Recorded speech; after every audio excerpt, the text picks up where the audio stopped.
कई बार हमारे जीवन में ऐसी परिस्थितियां आती हैं जहां हम देखते हैं कि सामने कुछ गलत हो रहा है और हम उसे रोकना चाहते हैं लेकिन रोक नहीं पाते हैं। कहीं पर कोई मछली पकड़ता है, कहीं कोई जीवों को काट रहा है और हमारे मन में ये बात आती है कि ये लोग जो कर रहे हैं वो गलत कर रहे हैं, तो हमें इन्हें रोकना चाहिए। आपके साथ भी अक्सर ऐसा होता होगा। बहुत बार इस प्रकार की बातें आती हैं जैसे कोई कुत्ते को पीट देता है, किसी ने बिल्ली को पीट दिया, तो बहुत से लोग परेशान होकर अपने ही बच्चों की पिटाई करते हैं, बुरी तरह पिटाई करते हैं। इस प्रकार के बहुत से उदाहरण आपको देखने को मिल जाएंगे। एक सामान्य जीवन में इस प्रकार की और खासकर इस कलयुग में ये चीज़ें रोजाना होती हैं, आए दिन होती हैं। किसी गली से निकलिए जहाँ पर मांस मच्छी बिकता हो, वहाँ की बदबू आपको परेशान कर देगी। आप चाहेंगे कि उन्हें रोके, लेकिन आपके कहने से वो नहीं मानते। तो हमें क्या करना चाहिए? तो ऐसी ही एक घटना कबीर साहब के साथ घटी जब कबीर साहब कमाल के साथ जा रहे थे। कमाल जो कि कहा जाता है उनके पुत्र थे और उनके शिष्य भी थे। तो जब वो घूमने के लिए जा रहे थे तो कबीर साहब को इधर उधर की बातें तो करना पसंद था नहीं। कबीर साहब और कमाल के साथ उनका एक शिष्य भी था, लेकिन वो जरा बातूनी था। जिस प्रकार कबीर साहब को कम बोलना, शांत रहना और केवल नाम सुमिरन करना, ये उन्हें पसंद था। लेकिन उनका जो शिष्य था वो बड़ा बातूनी था। वो सारा दिन इधर उधर की बातें करता रहता। उसे दूसरों की बातें करने में बड़ा आनंद आता था कि इस व्यक्ति ने ऐसा कहा, अमुक अमुक व्यक्ति के साथ इस तरह की घटना घटी है। ये सारी बातें वो करता रहता था। चलते चलते जब कबीर साहब और उनका शिष्य एक तालाब के पास पहुंचे तो उन्होंने देखा कि वहां एक मछुआरा पानी में जाल डाले हुए है और मछलियां पकड़ना उसने शुरू किया। वो देख रहे थे कि ये मछलियां पकड़ रहा है, तो शिष्य को ये बात बुरी लगी। गुरु आगे चल रहे हैं और शिष्य को बात बुरी लग रही है, तो वो मछुआरे को अहिंसा परमो धर्म का ज्ञान देने लगा। उसको समझाने लगा कि भाई तुम जो कर रहे हो ये हिंसा है। तुम जिन मछलियों को मार रहे हो ये भी तुम्हें बाद में मारेंगी। ये पाप ना करो, ये पाप है। लेकिन मछुआरा उसकी कोई बात समझने को तैयार नहीं हुआ। पहले मछुआरा जो था वो शिष्य की बात को टालता रहा, लेकिन जब शिष्य बार बार उससे कहता रहा और उसने जब शिष्य की बात नहीं मानी तो दोनों में लड़ाई झगड़ा शुरू हो गया। जब दोनों बहस कर रहे थे तो कबीर साहब जो आगे निकल आए थे वो वापस जाते हैं और उनको समझाते हैं, शिष्य को समझाते हैं कि बहस ना करें और आगे बढ़े। तो वो शिष्य को लेकर आगे बढ़ते हैं। शिष्य ने कहा कि ये आप क्या कह रहे हैं गुरुजी? आप स्वयं देखिए कि ये गलत कर रहा है। कबीर साहब उसको समझाते हैं कि बेटा देखो, हमारा काम सिर्फ समझाना है, लेकिन भगवान ने हमें सजा देने के लिए इस धरती पर नहीं भेजा है और तुम उसके साथ बहस कर रहे हो। और तुम उसे क्यों समझाने गए? क्या मैंने उसे समझाया? सिर्फ एक बार किसी को बोला जाता है। यदि किसी के अंदर विवेक होगा तो वो समझ जाएगा। यदि विवेक नहीं होगा, वो अपने विवेक का इस्तेमाल ही नहीं करना चाहे, तो उसे फिर समझाना व्यर्थ है। क्योंकि शिक्षा उसे ही दी जाती है जो शिक्षा लेना चाहे। इसीलिए तुमने देखा कि जब तुम रुके तो मैं रुका नहीं, मैं आगे आ गया। क्योंकि सीख ताको दीजिए जाको सीख सुहाए, और सीख दई थी बांदरा घर बैये का जाए। जब एक चिड़िया ने बंदर को शिक्षा दी कि भाई तुम अपना घोंसला बना दो, सर्दियां आ रही है, बारिश का मौसम आएगा, तो बंदर बोलता है कि तू अपना काम कर, मुझे शिक्षा ना दे। लेकिन तुम्हारी ही तरह वो चिड़िया भी बार बार उसे शिक्षा देती रही और अंत में गुस्सा आया बंदर को, और बंदर ने उस बैया का, उस चिड़िया का घोंसला उखाड़ कर फेंक दिया। नतीजा क्या हुआ? उस चिड़िया का स्वयं का नुकसान हुआ। और यही चीज अभी हो रही थी कि तुमने उसको बार बार समझाया, जब वो नहीं समझ रहा है तो नतीजा क्या हुआ? नतीजा हुआ कलह। और इस कलह से केवल तुम्हें दुख ही प्राप्त हुआ, तुम्हें सुख प्राप्त नहीं हुआ। गाली से सब उपजे कलह कष्ट और मीच, हार चले सो संत हैं लाग मरे सो नीच। कि एक दूसरे के साथ वाद विवाद करने से, गाली देने से, कलह करने से, झगड़ा करने से केवल दुख ही दुख यही मिलता है और कुछ नहीं। कष्ट होता है, परेशानी होती है। इसीलिए इनसे बचो। जो इन चीज़ों में हार कर आगे चल दे वही संत है, और जो अपने आप को श्रेष्ठ साबित करने के लिए, अपनी बात मनवाने के लिए बहस करता रहे वो तो नीच है। तुम यदि हमारे शिष्य ना होते तो मैं बीच में वापस जाकर तुम्हें लेकर भी नहीं आता, क्योंकि जो व्यक्ति मूर्खता में फंसा हो वो कभी दूसरे की बात मानता नहीं है।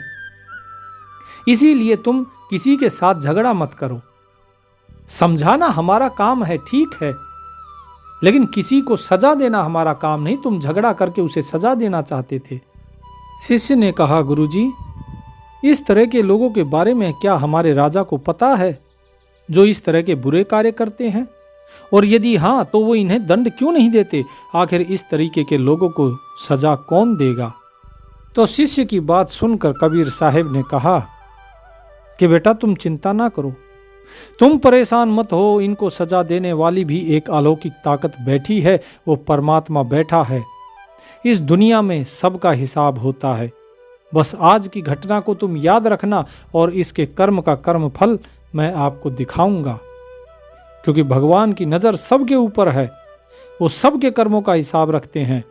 इसलिए तुम अभी चलो, तुम्हारा उससे झगड़ा करने का कोई फायदा नहीं है। तो कबीर साहब की बात मानकर शिष्य संतुष्ट हो गया और उनके साथ चल दिया।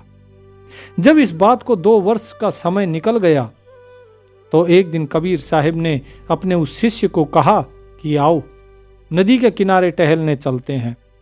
और जब जाते हैं तो जाते जाते शिष्य ने एक घायल सांप को देखा जो बहुत परेशानी में था। वो भी 2 साल पहले उस मछुआरे वाली घटना को भूल चुका था। उसने देखा एक घायल सांप को हजारों चींटियां नोच नोच कर खा रही हैं। शिष्य ने जब ये दृश्य देखा तो उसका दिल करुणा से भर गया। उससे ये सब देखा नहीं गया। वो सांप को बचाने के लिए जाने ही लगा था कि कबीर साहब ने उसका हाथ पकड़ लिया और उसको मना कर दिया कि नहीं, तुम्हें प्रकृति के नियमों में छेड़छाड़ करने का कोई अधिकार नहीं है। बहुत से लोगों के प्रश्न इस प्रकार के आते हैं कि यदि कभी इस प्रकार की घटना हो रही हो, 5-10 कुत्ते मिलकर किसी दूसरे कुत्ते को खदेड़ रहे हो, क्या हमें उसे छुड़ाना चाहिए? यदि कोई बिल्ली चूहे को पकड़े तो क्या उसे छुड़ाना चाहिए? या कोई कुत्ता किसी बिल्ली को मारे तो क्या हमें उसे छुड़ाना चाहिए? इस प्रकार की घटनाएं बहुत सी आपको देखने को मिलेंगी जहां आपको लगता है कि हाँ, मुझे इसे छुड़ाना चाहिए, मुझे इसे बचाना चाहिए। लेकिन कबीर साहब ने यहां पर रोक दिया शिष्य को, क्योंकि जो मनुष्य योनि है केवल वही कर्म योनि में आती है, इसके अतिरिक्त बाकी सभी भोग योनि में आते हैं। तो जो भी मारा जा रहा है या जो मर रहा है वो सब अपने कर्म का कर्म फल भोग रहे हैं। जब कबीर साहब ने उसका हाथ पकड़ा तो उसने पूछा कि आप मुझे सांप को बचाने के लिए क्यों नहीं जाने दे रहे? तो कबीर साहब ने कहा कि इस सांप को अपने कर्मों का कर्म फल भोगने दो। अगर तुमने इसे बचाने की कोशिश की और अगर ये बच गया तो इस बेचारे को अगले जन्म में फिर ये दुख भोगने पड़ेंगे, क्योंकि कर्म के फल को कभी भी भोगे बिना कोई व्यक्ति मुक्त हो ही नहीं सकता है, ये सभी को भोगना पड़ता है। तो शिष्य ने पूछा अपने गुरु से कि गुरुजी बताइए, इसने ऐसा कौन सा कर्म किया था जो इतना भयंकर कष्ट भोगना पड़ रहा है कि हजारों जो चींटियां हैं वो इसके शरीर को इस तरह नोच नोच कर खा रही हैं? कबीर साहब ने कहा कि 2 वर्ष पहले की घटना याद है, जब तुम्हारी एक मछुआरे के साथ बहस हुई थी, झगड़ा हुआ था, जब तुमने उसे कहा था कि मछलियों को ना मारे, लेकिन वो तुम्हारे साथ लड़ने को तैयार हो गया था। ये मछलियां वही चींटियां बनकर आई हैं जो इसको नोच कर खा रही हैं, और ये वही मछुआरा है जो सांप बना है। शिष्य जो था वो कबीर साहब की बात सुनकर हैरान हो गया। उसने कबीर साहब से पूछा कि गुरुजी ये तो बड़ा ही अजीब सा न्याय है। कबीर साहिब ने कहा कि बेटा, इस दुनिया में ही स्वर्ग है और इस दुनिया में ही नर्क है। इसमें स्वर्ग और नर्क सभी के दृश्य मौजूद हैं। तुम्हें इस धरती पर हर जगह ईश्वर के न्याय के नमूने देखने को मिल सकते हैं। इसलिए अपने कर्म को हमेशा याद रखना चाहिए, क्योंकि सच यही है कि जो हम करेंगे वो एक दिन हमें भोगना पड़ेगा। कोई भी जीव जंतु किसी भी तरीके का कुछ भी अगर कर रहा है तो याद रखना वो कर्म नहीं कर रहा है, वो केवल भोग योनि में है। बहुत सी जगह आपने देखा होगा, जो आजकल समाचार आते हैं, कई जगह आपने देखा होगा गाय ने सींग मार दिया, किसी सांड ने सींग मार दिया, कुत्तों ने किसी को काट लिया। ये सब कुछ व्यक्ति अपने कर्म भोग रहा है। वो जो कुत्ते हैं वो अपने कर्म फल को पूरा कर रहे हैं। ऐसा नहीं है कि वो कर्म कर रहे हैं, क्योंकि मनुष्य के अलावा और कोई भी जीव कर्म योनि में है ही नहीं। कोई भी जीव कुछ भी कर्म करता है उसके ऊपर कर्म का कोई भार नहीं आता। कर्म का भार केवल मनुष्य के ऊपर आता है। इसलिए हमेशा याद रखना चाहिए कि हम जो करें उसका फल एक दिन हमें भोगना पड़ेगा। कबीर साहिब ने कहा कि हमारे जीवन का हर पल बड़ा ही कीमती है। ये श्वास श्वास बड़े कीमती हैं। इसीलिए अपने जीवन को बुरे कर्म में बर्बाद मत करो और सही और सच्चे कर्म की तरफ चलो, क्योंकि जीवन में बहुत ऐसे समय आते हैं जहाँ पर हमें अच्छे कर्म करने चाहिए। उसके फल स्वरूप ईश्वर हमें न्याय के रूप में हमें अच्छा जीवन देता है, लेकिन हम उस अच्छे कर्म से चूक जाते हैं। कबीर साहिब कहते हैं कि ऐसे अच्छे कर्म से कभी मत चूको और याद रखो कभी हिंसा मत करो, क्योंकि हर एक व्यक्ति के अंदर वही परमात्मा ही मौजूद है। सब घट मेरे साइया सुनी सेज न कोई, बलिहारी वा घट की जा घट प्रगट होई। वो परमात्मा हर एक के हृदय में विराजमान है, लेकिन वो प्रगट जिस हृदय में हो जाता है उस पर मैं बलिहार जाता हूँ। तो कमाल ने पूछा कि ऐसे कौन से व्यक्ति हैं जिनके हृदय में वो परमात्मा वो उत्पन्न होता है, वो जाहिर करता है अपने आप को। कबीर साहिब कहते हैं ऐसे अनेकों अनेक महामानव हो चुके हैं जिनके हृदय में उस परमात्मा ने आकर अपना घर बनाया। वो परमात्मा तो हर एक के हृदय में होता है, लेकिन वो प्रकट कब होता है? प्रकट होता है जब उस परमात्मा के गुण उस व्यक्ति के अंदर प्रकट हो जाते हैं। जैसे श्री राम मर्यादा पुरुषोत्तम और जैसे श्री कृष्ण जो योगेश्वर कहलाए। तो ऐसे लोग जो होते हैं वो महामानव होते हैं। रत्नाकर डाकू जैसे लोग वाल्मीकि बन जाते हैं। तो ये सभी लोग पूजनीय हैं। कबीर साहिब की बात सुनकर उसने पूछा, कमाल ने और जो शिष्य था उन्होंने पूछा कि आखिर फिर भक्ति जो आप बताते हैं वो निर्गुण करनी चाहिए या सगुण करनी चाहिए? किस प्रकार से करनी चाहिए? ये संसार जो है ये तो जाकर मूर्तियों को पूजता है। कबीर साहिब कहते हैं देखो, मूर्ति पूजने वाले बहुत से हुए हैं, सगुण भक्ति करने वाले बहुत से हुए हैं और निर्गुण भक्ति करने वाले भी बहुत से हुए हैं। ये निर्गुण और सगुण के चक्कर में तुम ना पड़ो, क्योंकि ये निर्गुण और सगुण ये केवल और केवल मन का खेल है। गोविंद के क्या गुण कहूं पंडित ज्ञानी अटके, निर्गुण सरगुण मन की बाजी खरे सयाने भटके। कि बड़े बड़े पंडित बड़े बड़े ज्ञानी इस निर्गुण और सगुण के चक्कर में अटक गए हैं। तुम इस पर कभी ध्यान मत देना, ना कुछ निर्गुण है और ना कुछ सगुण, ये समझ कर चलो, क्योंकि ये सब कुछ मन का भ्रम जाल है। जो सगुण के उपासक है वो सगुण की पूजा करें, जो निर्गुण के उपासक है वो निर्गुण कर ले। क्या फर्क पड़ता है इससे? जो शरीर जो बाहर दिखाई दे रहा है वो सगुण है, जो इसके अंदर बैठा हुआ है वो निर्गुण है। केवल इतना ही भेद है, लेकिन गुण तो वही है ना, क्योंकि जाहिर तो सब कुछ उसी के गुण हो रहे हैं। उस सगुण के माध्यम से ही तो तुम निर्गुण को जान रहे हो। इसलिए निर्गुण सरगुण के बारे में कभी विचार मत करना। और रही बात पूजा पाठ की, तो सुनो, एक ब्राह्मण था जो कि प्रभु का भक्त था।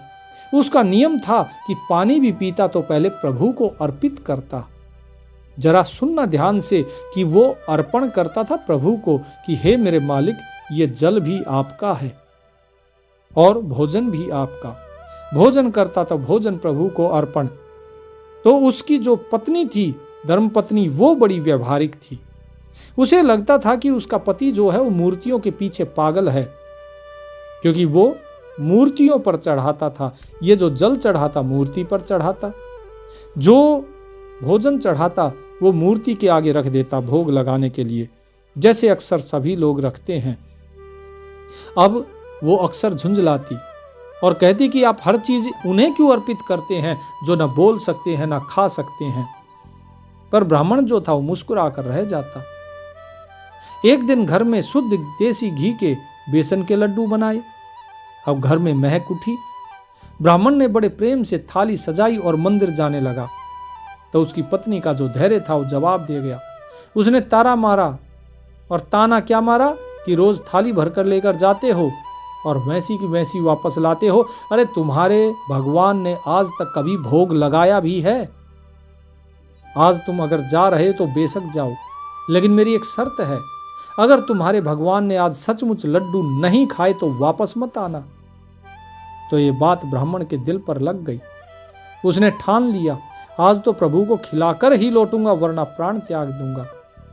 अब मंदिर पहुंचकर उसने लड्डू रखे और आंखें बंद करके प्रार्थना करने लगा कि हे गोविंद, हे मेरे मालिक, आज मेरी लाज रख लो। अब आती है परीक्षा।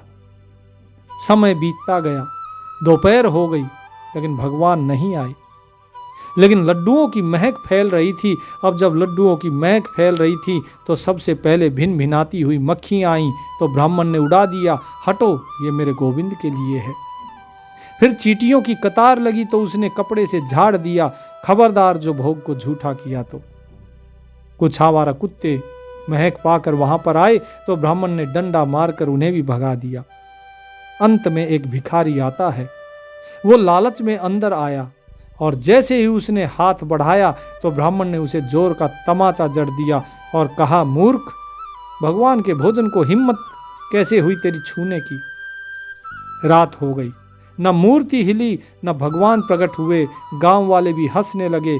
टूटे दिल और क्रोध के साथ ब्राह्मण ने लड्डुओं से भरी थाली मंदिर के बाहर मिट्टी में फेंक दी और रोता हुआ घर की तरफ चल दिया। उधर बाहर गिरते ही मक्खियां भी उस पर भिन भिनाने लगी। चींटियां भी आई, उन्होंने भी खाना शुरू कर दिया। जो आवारा कुत्ते थे उन्होंने जब लड्डुओं को पड़ा हुआ देखा कि हाँ, इस व्यक्ति ने, ब्राह्मण ने लड्डू फेंक दिए, तो वो भी भाग कर आए और जो भिखारी था वो भी सभी लड्डुओं पर टूट पड़े और मजे से खाने लगे।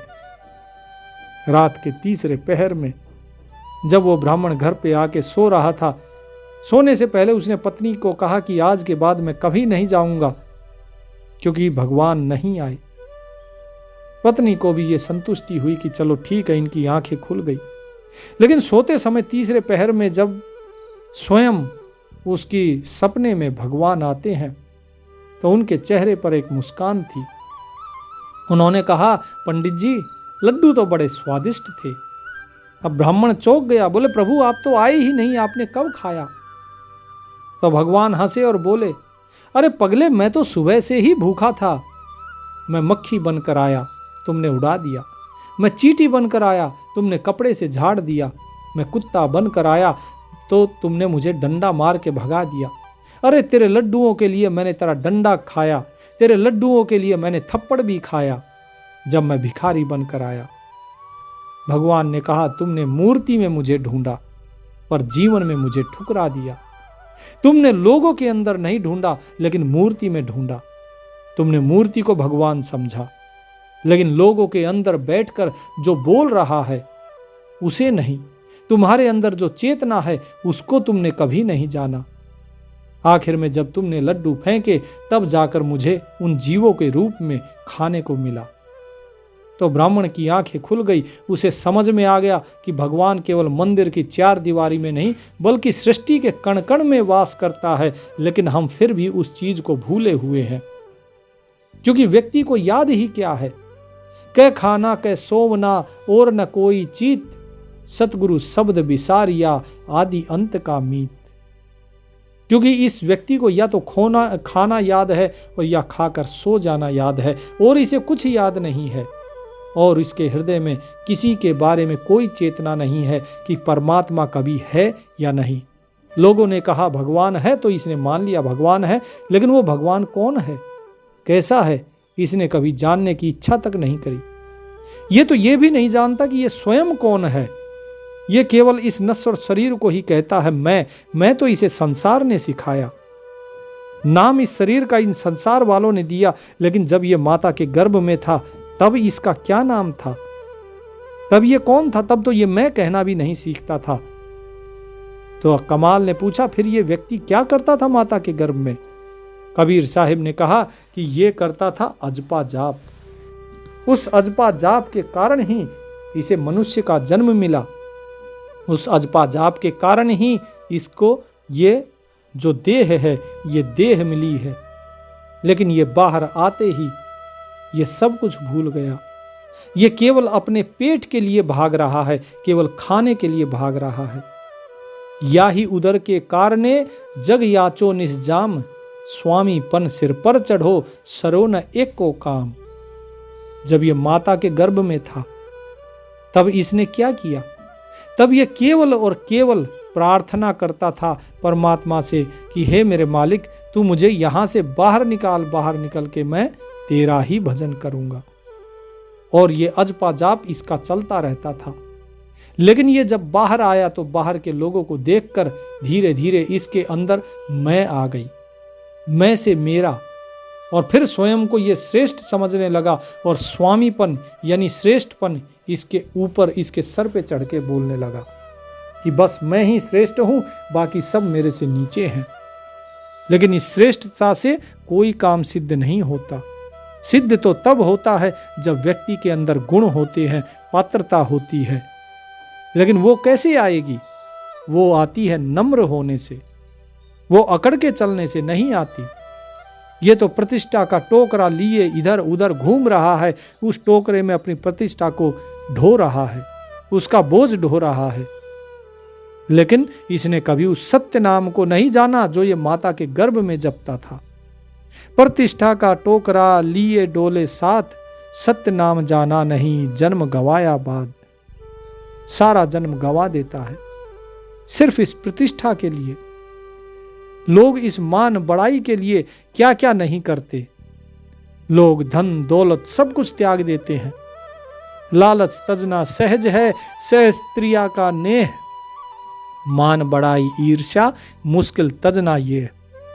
कबीर साहिब कमाल को समझाते हैं कि कमाल, व्यक्ति हर चीज त्याग सकता है, लेकिन ये मान बड़ाई प्रतिष्ठा या दूसरे से ईर्ष्या, ये त्यागनी बड़ी ही मुश्किल होती है। कोई भी तुम्हारे बारे में कुछ भी बात करेगा, तुम्हारे कान खड़े हो जाएंगे, तुम्हारा ध्यान उधर ही जाएगा कि सामने वाला क्या कह रहा है, वो मेरे बारे में बात कर रहा है तो क्या बात कर रहा है। और इन्हीं बातों को जानने के चक्कर में वो अपना पूरा जन्म गंवा देता है, इन सांसों की पूंजी को यहाँ गंवा देता है, लेकिन उस सत्य नाम को नहीं जान पाता। जिस नाम को जपता था उस नाम को नहीं जान पाता, क्योंकि वो नाम सांसारिक नहीं था। और इस संसार में आके इसने केवल सांसारिक चीजें ही सीखी हैं। तो कमाल पूछते हैं कि स्वामी जी मुझे ये बताइए कि हमें तो आप जैसे गुरु मिले, आप जैसे पिता मिले, अब मुझे ये बताइए कि जो लोग आपके आसपास नहीं हैं, जो किसी दूसरे क्षेत्रों में लोग हैं, जरा बताइए वो कहाँ से ऐसे गुरु को प्राप्त करेंगे? इस संसार में फिर ऐसे गुरु कहाँ मिलेंगे? कबीर साहिब कहते हैं गुरु हैं, और गुरु हर युग में रहे हैं, क्योंकि ये संत अगर इस संसार में नहीं होते तो ये संत के ना होने पर ये संसार जल मरता। ये संसार में आग नहीं लगी है तो सिर्फ इसीलिए क्योंकि संतों की जो शांति है, जो संतों की शीतलता है, उसके कारण ये पृथ्वी टिकी हुई है। और रही बात जो गुरु बनाने की है, तो आजकल के जो गुरु हैं इस कलयुग के, वो तो केवल लोभी हैं। उनको पहचानना बहुत जरूरी है, क्योंकि ऐसे ऐसे गुरु वे ब्याज पर पैसा देते हैं, वे अपने मन से बंधे हुए हैं, वो रोजाना का लेखा जोखा रखते हैं। कली का स्वामी लोभिया मनसा रहा बंधाए, रुपया देवे ब्याज पर लेखा करत दिन जाए। कि ऐसा व्यक्ति जो स्वयं तो गुरु बनता है लेकिन वो लोभ में फंसा हुआ है, वो अपने मन के विकारों में फंसा हुआ है, वो ब्याज पर लोगों को पैसा देता है और उस धन को गिनता रहता है, रोजाना लेखा जोखा रखता है कि किसको मैंने कितना दिया, कहां से कितना ब्याज आया। वो इसी में ही बंधा हुआ है। यदि वो व्यक्ति वास्तव में संत होता तो उसको धन से कोई मतलब ही नहीं होता। कलिका स्वामी लोभिया पीतर भीतर धरे खटाई, राज द्वारे यों फिरे ज्यों हरियाई गाय। जो कलयुग के गुरु हैं, कलयुग के स्वामी हैं, ये सब के सब इतने लोभी हैं कि ये बाहर से दिखाते हैं कि हम बड़े ही प्रतिष्ठित हैं, बड़े ज्ञानी हैं, लेकिन इनके अंदर खटाई भरी रहती है, दूसरों के प्रति ईर्ष्या और खटास रहती है। ये किसी दूसरे की उन्नति को बर्दाश्त नहीं कर सकते। ये बड़े बड़े राजद्वारों में जाते हैं, राजा प्रजा के पास जाते हैं, इस प्रकार घूमते हैं जिस प्रकार एक हरियाई गाय होती है। हरियाई गाय का अर्थ है जो काम से पीड़ित गाय है, वो जो काम वासना से पीड़ित है। तो कमाल पूछते हैं कबीर साहेब से कि तो क्या राज द्वारे कभी नहीं जाना चाहिए? क्या साधु नहीं जाते हैं? कबीर साहेब कहते हैं कि राज द्वारे केवल 3 वस्तुओं के लिए जाया जाता है। साधु जब भी जाता है राज द्वारे तो केवल 3 ही चीजों के लिए जाता है। या तो उसे भोजन करना हो, यानी कि 56 भोग उसे खाने हो, या फिर अपनी मान प्रतिष्ठा के लिए, अगर कोई मान प्रतिष्ठा का भूखा है वो, और या फिर उसे यदि माया की चाह है, धन की चाह है, तभी वो राज द्वारे जाएगा, नहीं तो कोई राज द्वारे नहीं जाता अपनी मर्जी से। राज द्वारे साधुजन 3 वस्तु को जाए, कै मीठा कै मान को कै माया की चाह। या तो उसे माया की चाह है, या मान की चाह है, या उसे मीठा खाना है। कबीर कलयुग कठिन है, साधु न माने कोई, कामी क्रोधी मस्करा तिनको आदर होए। कि हे कमाल सुनो, इस चीज को याद रखना पुत्र कि जो कलयुग के अंदर हैं, जितने भी गुरु हैं, जो वास्तव में साधु हैं, जो वास्तव में सच्चे संत हैं, उनका आदर नहीं होगा, क्योंकि लोग उन्हें ढोंगी समझेंगे, उन्हें पाखंडी समझेंगे।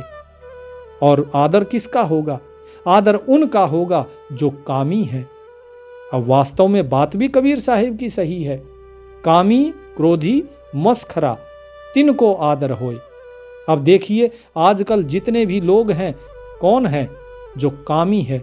देखिए जितने गुरु जेलों में भरे हुए हैं, वे सभी कोई न कोई, किसी न किसी इस काम वासना का शिकार होकर, और कोई बलात्कार का आरोपी है, कोई किसी चीज का। लोग उन्हीं के पीछे तो भागते हैं, काम वासना से भरी फिल्में देखते हैं। कबीर साहिब ने ये 600 साल पहले कहा था कि भाई कामी क्रोधी मस्करा तिनको आदर होए। और आजकल आप अगर देखेंगे तो सिवाय इस काम वासना के और क्या दिखाई देता है आपको टीवी में? यही चीजें हैं। लोग देखते हैं फिल्में ऐसी जिसमें काम वासना भरी हो। दूसरा बताया क्रोधी, ऐसी ऐसी फिल्में जिसके अंदर हिंसा दिखाई जाती है, जिसके अंदर क्रोध दिखाया जाता है, जिसके अंदर केवल गैंगस्टर दिखाए जाते हैं, बंदूकें दिखाई जाती हैं। इस प्रकार की फिल्में देखी जाती हैं और उन्हें अपना आदर्श माना जाता है। गब्बर सिंह जैसों को आदर्श माना जाता है। और उसके बाद क्या कहा? मस्खरा। मस्खरा यानी कि जो हंसी मजाक ये सब करता हो। और यही तो चल रहा है, कहीं लाफ्टर चैलेंज है, कहीं लाफ्टर शो है, बस यही तो चल रहा है। और सभी लोग इन्हीं को देखते हैं, या तो कामी को देखते हैं जिस तरह पोर्नोग्राफी है, या फिर क्रोधी जिस प्रकार साउथ की फिल्म में आती है कि एक थप्पड़ मारता है हीरो और 3 टप्पे खाता है, फुटबॉल की तरह जो विलन होता है, और उसके बाद कोने में जाके गिरता है। इस प्रकार की चीजें हम देख रहे हैं और ऐसे ही लोगों का आदर है इस समाज में, इस आज के कलयुग में। ये कबीर साहिब ने 600 वर्ष पहले कहा था। लेकिन संत का, साधु का कोई आदर नहीं है। उसको क्या कहेंगे? अरे बाबा चल आगे बढ़ जा, चल जा आगे, हमारे पास नहीं है कुछ देने को। तो कबीर साहिब ने जो बात कही इस चीज को विचारिए कि हम किस दिशा में जा रहे हैं। आगे कलयुग के बारे में क्या बताते हैं कबीर साहिब कमाल को, कि सतगुरु की साची कथा कोई सुन ही कान, कलयुग पूजा डिंब की बाजारी को मान। कि भाई कलयुग के अंदर जो सतगुरु की सच्ची कथा होगी, सच्ची जो बात होगी, उसे शायद ही कोई कान से सुनेगा, उस पर शायद ही कोई अपना कान देगा यानी ध्यान देगा। लेकिन कलयुग में जो डिंब अर्थात जो पाखंड है, उस पाखंड की पूजा जरूर होगी, और जो बाजारी है उस बाजारी का मान होगा। यानी कि जैसे कोई औरत बाजारू औरत होती है उसका मान होगा। जो वस्त्र उतारती घूमेगी ऐसे लोगों का मान होगा, जो व्यक्ति बाजारू होगा ऐसे लोगों का मान होगा, लेकिन संतों का मान नहीं होगा। तो कमाल प्रश्न करते हैं कि साहेब फिर ये बताइए कि क्या भजन बंदगी जो भी करेंगे लोग इस कलयुग में, क्या उससे कोई लाभ नहीं? कितने ही लोग हरे राम हरे कृष्णा नाचते गाते जाते हैं, भजन करते जाते हैं, राम नाम में डूबे रहते हैं, उनका क्या होगा? कबीर साहिब कहते हैं, पद गावे मन हरख के, साखी कहे आनंद, तत्व मूल नहीं जानिया, गल में परिगा फंद। कबीर साहिब कहते हैं कि हे कमाल सुनो, कितना ही पद गा लो, कितना ही हरे राम हरे कृष्ण कर लो, इतना ही नहीं, कितनी ही साखियाँ, कितनी ही वाणी तुम गा लो, कितने ही वेद पुराण पढ़ लो, कितना ही आनंद में डूबे रहो उसके, लेकिन जब तक मूल तत्व को नहीं जानोगे तब तक केवल और केवल तुम्हारे गले में उस काल का फंदा पड़ा रहेगा। क्योंकि असली चीज तो वही है, और उसे ही अगर नहीं जाना तो फिर यह मनुष्य जन्म बेकार है। बाकी तो सब कुछ इस मन के आनंद के लिए कर रहे हैं। लोग डूब जाते हैं अपने भजन में, लोग डूब जाते हैं अपने पद गाने में, लेकिन ये डूबता कौन है? ये डूबता है मन। मन को जो अच्छा लगता है लोग उसी में डूबते हैं। तो क्या ये मन के पीछे नहीं भाग रहे? और मन तो स्वयं काल का रूप है, इस मन को ही तो अपने हिसाब से चलाना है। लेकिन यदि व्यक्ति मन के हिसाब से ही चलेंगे तो बताइए क्या उनके गले में फिर काल का फंदा नहीं पड़ेगा? तो कमाल बोले कि बात तो आपकी सही है गुरुदेव, लेकिन फिर इनका उद्धार कैसे होगा? कबीर साहिब कहते हैं कि नाचे गावे पद कहे, नाही गुरु से हेत, कहे कबीर क्यों नीपजे, बीज बिहू ना खेत। कि कितना भी नाचो गाओ, नाचते गाते तो ये हैं, लेकिन यदि इनका गुरु से या उस परमात्मा से, उस मालिक से, यहाँ गुरु का अर्थ देहधारी गुरु की बात नहीं हो रही, यहाँ गुरु का अर्थ है वो परमात्मा। कबीर साहिब के अलग अलग एक ही शब्द के अलग अलग भाव हैं। तो साहिब कहते हैं यदि उस मालिक से, उस हरि से अगर उसकी प्रीत ही नहीं है, वो केवल नाच और गा रहा है उस पद को, तो फिर उससे कोई लाभ नहीं है। क्योंकि यदि खेत के अंदर बीज ही ना पड़े तो बताइए कैसे फसल होगी? वो प्रेम का बीज वो तो जरूरी है। उस मालिक को जब तक तुम जानोगे नहीं तो तुम्हें कैसे पता लगेगा कि तुम किससे प्रेम कर रहे हो, प्रेम कर भी रहे हो कि नहीं कर रहे हो? क्योंकि ये तो इस मन का स्वभाव है कि इसे जो दिखता है ये केवल उसे ही सत्य मानता है, ये केवल उससे ही प्रेम करता है, और जो इसे दिखाई नहीं देता ये उससे प्रेम नहीं करता। ये स्वयं अपनी आत्मा से भी प्रेम नहीं करता, क्योंकि ये आत्मा को जानता ही नहीं है। और बाकी जितनी भी चतुराई कर लो तुम, कितना भी लोग कहें कि आत्मा ऐसी है, परमात्मा वैसा है, ये सब की सब चतुराइयां हैं। इन चतुराइयों से कुछ नहीं होता। तुम कितना ही वेद शास्त्र, कितना ही पद गा लो, चाहे साखी पढ़ लो, कुछ भी पढ़ लो, जितने कुरान पुराण बाइबल जिसको जो पढ़ना है पढ़ो, लेकिन इससे तुम चतुर बन सकते हो, इससे तुम ज्ञानी नहीं बन सकते। और ये चतुराई तुम्हारी किसी काम नहीं आएगी।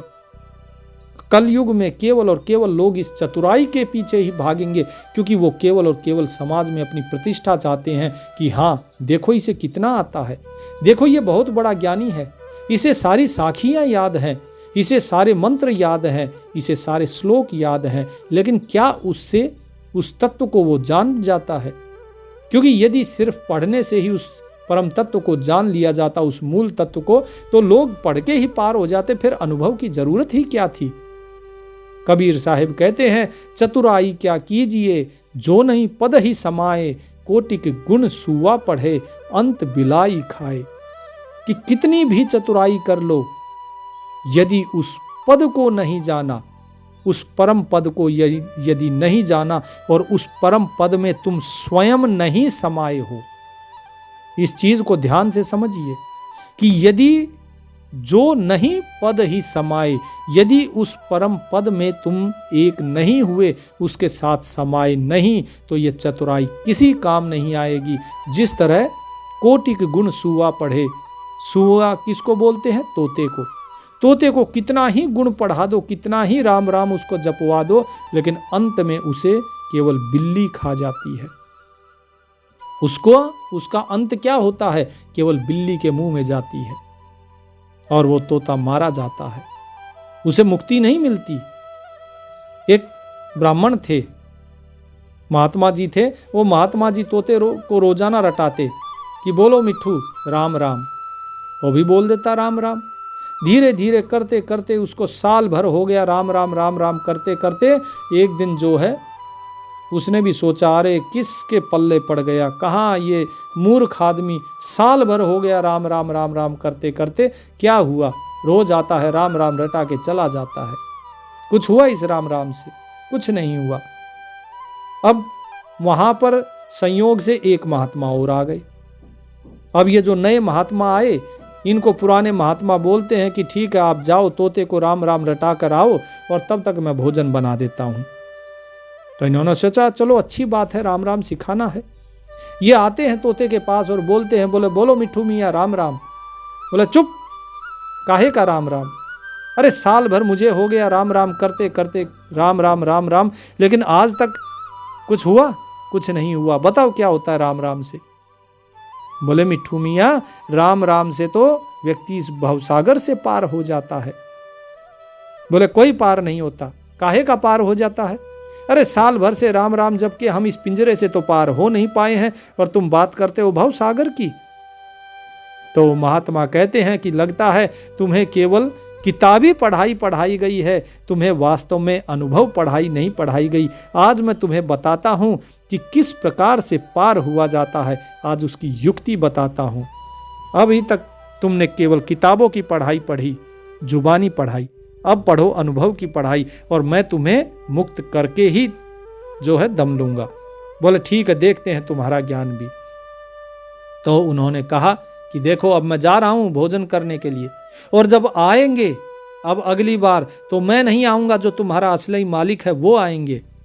और वो पहनते हैं खड़ाऊ, लकड़ी की खड़ाऊ पहनते हैं, और जैसे ही वो आएंगे तो खट खट की आवाज़ सुन लेना, और जैसे ही तुम्हें खट खट की आवाज़ सुनाई दे तो समझ लेना वो आ रहे हैं। तो चुपचाप ऐसे लेट जाना कि मानो कि तुम मृत हो, और जब तुम सो जाओगे वो तुम्हें लाख आवाज दे कि बोलो मिट्ठू मियाँ राम राम, तुम बोलना नहीं। तो तोते ने वैसा ही किया। जैसे ही शाम को उसे आवाज सुनाई दी खट खट की, वो लेट गया और महात्मा जी आकर बोलते रहे बोलो मिट्ठू राम राम, बोलो मिट्ठू राम राम, लेकिन तोता कुछ नहीं बोला। अंत में उनको लगा कि ये तोता मर गया है, और अपने सेवक को कहा कि भैया पिंजरा खराब हो जाएगा, तोते को यहाँ से निकाल के बाहर फेंक दो। और जैसे ही उसने तोते को निकाला और बाहर रखा, रखते ही तोता उड़ गया फुर्र से। तो बताइए किससे हुआ? क्या राम राम जपने से हुआ? साल भर तोते ने राम राम जपा, क्या वो मुक्त हुआ? तो कबीर साहिब यही चीज कहते हैं कि चतुराई क्या कीजिए जो नहीं पद ही समाए, कोटिक गुण सोना पढ़े अंत बिलैया खाए। कि भाई इस चतुराई से कुछ नहीं होता, और नाचे गावे पद कहे ना ही हरि से हेत, कहें कबीर क्यों नीपजे बीज बिहू ना खेत। कि ये नाचने गाने और पद गाने से कुछ नहीं होता। जिस तरह तोते को राम राम रटाकर तोता मुक्त नहीं हुआ, तोता मुक्त हुआ तो युक्ति से, तोता मुक्त हुआ तो अनुभव से, तोता मुक्त हुआ तो कर्म से। तो तो ये चतुराई से नहीं होता। जो सत्य चीज है उस सत्य चीज को जानो, और जैसे ही तोते ने उस सही चीज को पकड़ा तो वो मुक्त हो गया, पिंजरे से आजाद हो गया।